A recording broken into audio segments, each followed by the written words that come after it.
Selamat sejahtera, Wanakum Tachahau. Saya Suman Sivam kembali lagi dari channel kita Rakyat Malaysia. Hari ini saya kembali dengan isu semasa ataupun isu berkaitan dengan perlembagaan undang-undang negara kita supaya ramai tidak salah faham.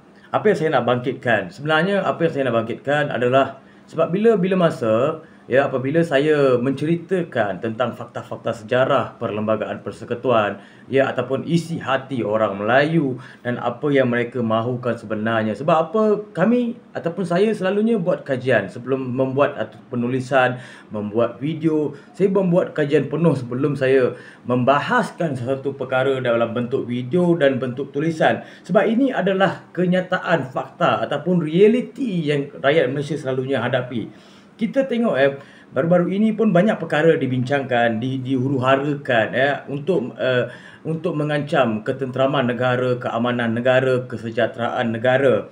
Sebab apa di sini kita kena faham sebagai bukan Melayu Ini video tuju kepada mereka sebab selalu mereka akan bagi tahu kat saya, mereka akan menggelar saya pengampu pada Melayu. Ya, kamu ni penjilat Melayu.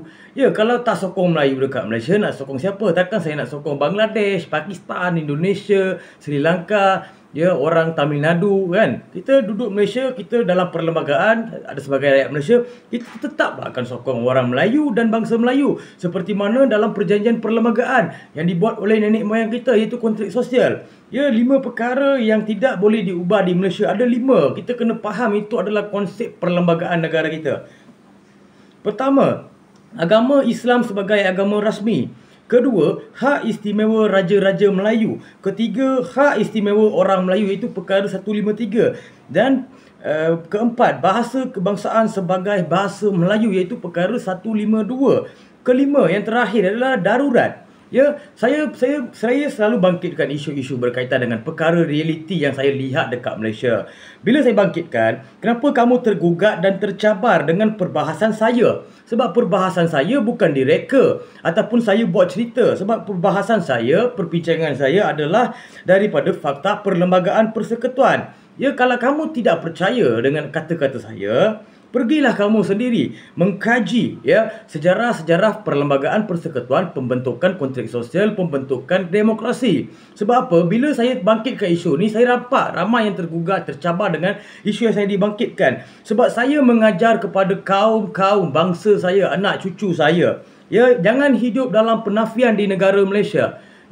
Dan mereka kata bila saya bangkitkan isu berkaitan dengan orang Melayu, kepentingan orang Melayu, hak orang Melayu, bolehkah saya jadi Melayu? Keturunan saya tetap Tamil. Dan saya tidak pernah mengambil hak orang Melayu. Saya tetap bangga menjadi bangsa Tamil di negara Malaysia. Sebab saya pun ada sejarah tersendiri di negara ini. Tidak perlu malu. Bila saya katakan fakta, itu adalah fakta dari perlembagaan persekutuan dan daripada sejarah Malaysia. Tidak direka-reka Sebab ini adalah dikaitkan dengan kontrak sosial. Seperti mana nenek moyang kita buat perjanjian untuk kemerdekaan. Sebab apa? Kita kalau tak dibagi kerakyatan, cuba fikir mungkin yang pendatang-pendatang dengan British ni mungkin jadi pelarian seperti Rohingya. Kita dihargai, orang Melayu sebelum ini bertolak ansur dengan orang India Cina untuk kerakyatan dan untuk kesejahteraan. Tetapi malangnya hari ini saja perkara ini dibangkitkan. Sebelum kamu mengikat perjanjian, sebelum kamu ikatkan sesuatu pendekatan untuk kesejahteraan ataupun kerakyatan, tidak pula ada bantahan. Kenapa tiba-tiba tahun ini ataupun darah pandai cerdik pandai jadi buat bantahan, buat cabaran, ada pula yang tergugat dengan kata-kata. Sebab saya lihat tak salah pun orang Melayu nak mempertahankan hak dia, orang Islam mempertahankan hak dia, dan saya sebagai rakyat Malaysia mempertahankan hak saya, mempertahankan perlembagaan persekutuan, mempertahankan bahasa Melayu, mempertahankan kemerdekaan. Tidak salah. Sebab apa? Bila saya buat kajian dan dengan cara saya sendiri, saya melihat DAP ini bukan parti lah. Kita jangan ambil parti. Ini saya nak bagi tahu sedikit saja supaya orang faham. Pada 27 Oktober 2022, Lim Kuan Eng, dia ada cerita pasal apa?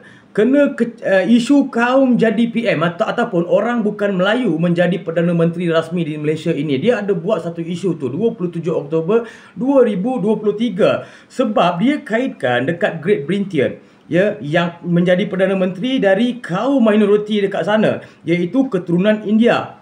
ataupun beragama Hindu, iaitu Rishi Sunak. Bila dia buat satu statement yang begitu, di situ menunjukkan secara langsung dia tidak menghormati perlembagaan persekutuan seperti mana saya katakan tadi dalam 5 perkara tidak boleh diubah. Kalau dia faham dengan apa erti kata perlembagaan itu, dia tidak menimbulkan satu kenyataan yang begitu.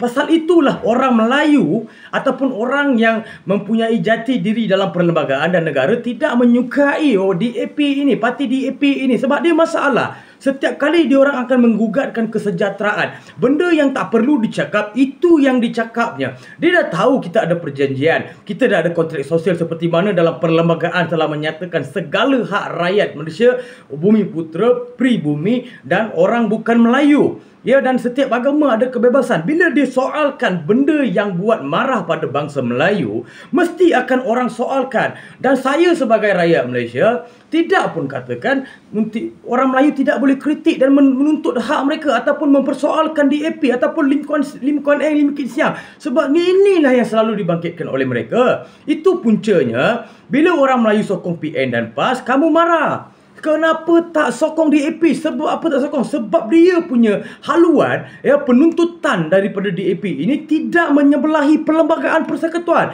dan undang-undang Melayu, dan dia tidak menjaga hati orang Melayu seperti mana dijanjikan nenek moyang dia dulu. Ini sejarah, saudara. Kita kena ambil tahu sejarah ini supaya kita tak menjadi bodoh. Dan saya membangkitkan isu ini supaya anak cucu saya tak jadi bodoh. Kalau tak sampai ke sudah, mereka akan hidup dalam satu penafian tanpa pengetahuan.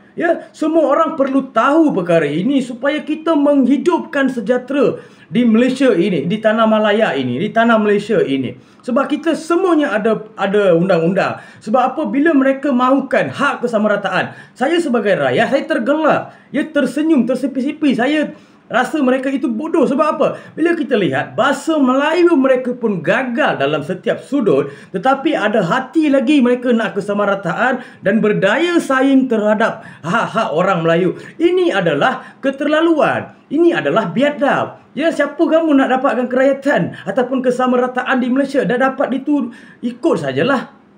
Tak payahlah mengganggu-gugatkan pemikiran anak muda yang akan datang. Sebab apa? Saya lihat hari ini anak muda kita ini tidak mengkaji sejarah. Bila kamu katakan begitu, mereka akan percaya cukup-cukup dan mereka akan percaya sebulat suara apa yang kamu katakan. Ini masalah. Sebab bila orang Melayu bersuara, kamu mengatakan resis dan mengatakan mereka konservatif. Bila bangsa bukan Melayu bersuara, kamu katakan hak minoriti. Kamu katakan itu hak bersuara kami. Dan mereka pula dianggap sebagai liberal kerana pendapat mereka diterima oleh semua. Tidak boleh. Kita ada budaya, kita ada bangsa, kita ada negara, kita ada bahasa. Sebab itulah yang mentamadunkan negara Malaysia terhadap perpaduan dan kepelbagaian bangsa dan kaum dan bahasa, agama, semuanya. Akur dulu dengan perlembagaan. Akur dulu perkara-perkara yang ditetapkan oleh nenek moyang sebelum ini. Kalau dulu dibantah, tidak ada masalah. Mungkin kita akan dapat satu penyelesaian masalah. Tetapi hari ini bila kita dah berjaya, kita nak membantah, itu menunjukkan seperti Belanda dapat tanah Tamah Haloba hingga ke tahap yang gaban, tahap yang ekstrim, menunjukkan kamu ini anti perlembagaan dan anti raja-raja Melayu. Jangan soalkan perkara-perkara yang tidak keterlaluan, tidak diboleh guna pakai. Sekian, terima kasih daripada saya, Suman Siwam. Saya minta maaf dengan apa yang saya katakan. Ini adalah realiti, fakta yang terjadi di negara Malaysia ini. Mungkin saya boleh ditangkap dalam isu 3R, tetapi kalau saya tak beritahu perkara ini, saya takut akan ada satu golongan yang bodoh. Anak-anak cucu saya akan jadi bodoh dengan tidak ada ilmu sejarah dan perlembagaan persekutuan. Sekian, terima kasih daripada saya, Suman Siwam.